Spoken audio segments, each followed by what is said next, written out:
A new medical milestone. One patient has become the first in the U.S. to give birth using a uterus transplant outside of a clinical trial. ABC's Rhianna Nelly has the story.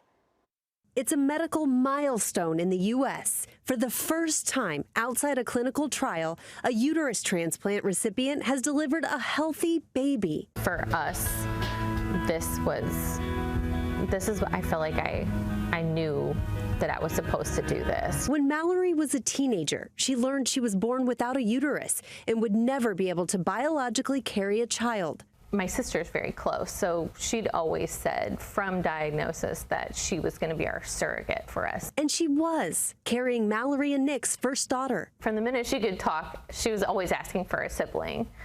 So I feel like our trying to have another one was for her purposes. Mallory and her husband Nick decided to participate in a program at the University of Alabama at Birmingham, and soon they were accepted. We were both in shock. Yeah, I think that's the best way of putting it. First, Mallory went through a uterus transplant, followed 9 months later by an embryo transplant. Women's health and reproductive medicine is really about making sure there are options for women. Babies being born is always a special event.